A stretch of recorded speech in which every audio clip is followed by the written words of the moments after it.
কি সকলে ভালো আছেন নিশ্চয়ই। থাম্বনেল দেখে এতক্ষণে নিশ্চয়ই বুঝতে পেরেছেন আজ একটা দুর্দান্ত রেসিপি এক্সপ্লোর করতে আমরা কিন্তু চলে এসেছি।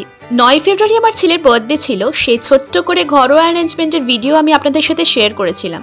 পরে বলেছিলাম বড় করে একটা সেলিব্রেশন হবে। এত ক্যাপসিকাম, থুরি, বেল পেপারস, রসুন আর সাথে রয়েছে প্রচুর পরিমাণে পেঁয়াজ, সেগুলো দেখে তো বুঝতেই পারছেন যে আজ চিকেন স্যাটে তৈরি হবে। উপরন্তু থাম্বনেলেও দেওয়া রয়েছে। তো মেন উপকরণ যেটা সেটা হচ্ছে চিকেন ছাড়া তো চিকেন স্যাটে হবেই না। আর এখানে দেখুন ডাইসের মতো করে কেটে নেওয়া হচ্ছে বেল পেপারস, পেঁয়াজ এবং টমেটো কেটে নেওয়া হবে। আপনারা যারা চিকেন স্যাটে খেয়েছেন তারা অবশ্যই জানবেন যে কিভাবে বা কি টেকনিকে এই চিকেন স্যাটেগুলো করা হয়। তবু ভাবলাম একটু শেয়ার করিনি। এইদিকে চিকেনগুলো ভালো করে ধুয়ে নিয়ে কর্নফ্লাওয়ার, ডিম, আদা বাটা, রসুন বাটা, পরিমাণ মতো নুন সব কিছু নিয়ে একসাথে ম্যারিনেট করে বেশ কিছুক্ষণ কিন্তু রেখে দিতে হবে। কর্নফ্লাওয়ারটাই কিন্তু এই ম্যারিনেশনের মেন উপকরণ, এইটা ছাড়া কিন্তু হবেই না। আপনারা চাইলে যারা যারা বাড়িতে থাকে ময়দাও ইউজ করতে পারেন যদি দেখা গেল যে কর্নফ্লাওয়ার পেলেন না সেক্ষেত্রে। আর ডিমটাও কিন্তু মাস্ট। চিকেন স্যাটে ড্রাইও হয়, তবে এক্ষেত্রে আমাদের যেটা করা হয়েছিল সেটা জুসি চিকেন স্যাটে করা হয়েছিল। আর এই সসটাই কিন্তু মেন। তো দেখুন এখানে ম্যারিনেশন অলমোস্ট ডান। সুন্দর করে একটা জায়গায় করে এগুলো ম্যারিনেশন হতে দিতে হবে। বেশ 1-2 ঘন্টা মতো ম্যারিনেশন করে রাখতে হবে। Marination ready.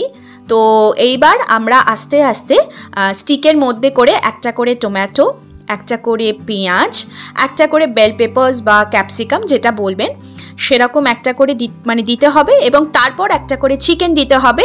এইভাবে পর্যায়ক্রমে ধাপে ধাপে জিনিসগুলো রেডি করতে হবে। আপনারা নিজেদের ইচ্ছা মতো 3-4টে করে চিকেন ইউজ করতেই পারেন। তো এখানে যেহেতু 2টো করে চিকেন, অনেক কটা যেহেতু তৈরি করা হয়েছিল প্রচুর পরিমাণে, তো আমরা স্টিকেতে 2টো করে চিকেন ইউজ করেছি। আর মাঝখানে একটা করে সেপারেট করে করে টমেটো, পেঁয়াজ এবং বেল পেপারস ইউজ করে এটা কাঠের মধ্যে বা স্টিকের মধ্যে গুজে রেডি করেছিলাম। এই পর্যায়ে দেখুন প্রচুর পরিমাণে চিকেন কিন্তু এখনও রয়েছে।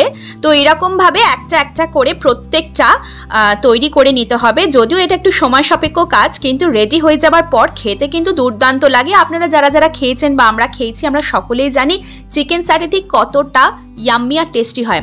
বেসিক্যালি চিকেনটা অনেকটা পকোড়ার মতোই লাগে, কিন্তু যেহেতু ভেতরে একটা করে পেঁয়াজ, তারপরে টমেটো আর একটা করে বেল পেপারস দেওয়া থাকে, তো এর টেস্টটা দ্বিগুণ হয়ে যায়।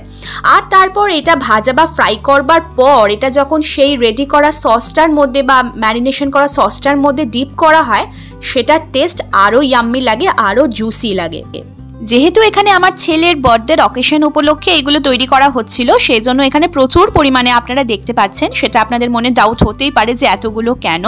তো আপনারা যারা যারা বাড়িতে বানাবেন তারা কিন্তু অল্প সময়ের মধ্যেই এগুলো রেডি করে নিতে পারেন। ম্যারিনেশন ডান। আর এখানে দেখুন আমি ফ্রাই করবার সময় আর ভিডিও করতে পারিনি, তাই ফ্রাই করার পরে ভিডিওটা আপনাদের সাথে শেয়ার করছি। এখানে সবকটাই ফ্রাই করা হয়ে গেছে, এইবার শুধুমাত্র এগুলো সসে ডিপ করবার অপেক্ষা। আর এক্ষেত্রে বলে রাখি আমরা ঝালটা বা স্পাইসটা একটু কম দিয়েছিলাম, যেহেতু অনেক বাচ্চাদের ইনভিটেশন ছিল, বাচ্চারা খাবে, তাই আমরা স্পাইসটা একটু অ্যাভয়েডই করেছিলাম। তো এটা একবারে লেস স্পাইসি ছিল, মানে যে সসটা ছিল সেটা একেবারেই লেস স্পাইসি করা হয়েছিল। এইবার সসে ডিপ করার পর দেখিয়ে দিই আপনাদেরকে। সসে ডিপ করবার পর ওপর থেকে একটুখানি ধনেপাতা কুচি আর সেসামে সিডস, মানে যেটাকে সাদা তিল বলে, সেটা দিয়ে একটু গার্নিশ করে দেওয়া হয়েছে। তবে এক্ষেত্রে বলে রাখি এটা কিন্তু একেবারেই অপশনাল, আপনারা চাইলে ইউজ করতেও পারেন, নাও করতে পারেন। এইটা দিলে বা ওপর থেকে গার্নিশ করে দিলে ডেকোরেশনটা আর কি দেখতে ভালো লাগে। আমার ছেলে ওর ফ্রেন্ডদের সাথে খেতে বসেছে। আর বার্থডে ভ্লগটা খুব শিগগিরই এই আমার চ্যানেলে আমি পোস্ট করব। ভাবলাম এই রেসিপিটা দিয়েই এইটা স্টার্ট করা যাক। তো ও ওর ফ্রেন্ডদের সাথে এই চিকেন স্যাটেটা এনজয় করুক। আপনারা ভিডিওটা দেখুন। আর এই দিস ইজ দ্য লুক, এটা হচ্ছে ফাইনাল লুক। একটু কাছ থেকে জুম করে দেখিয়ে দিলাম আপনাদেরকে। দেখুন সাদা তিল দিয়ে আর ধনেপাতা কুচিটা ছড়িয়ে দেখতে কতটা ভালো লাগছে, আর খেতে কিন্তু ভীষণ টেস্টি হয়েছিল।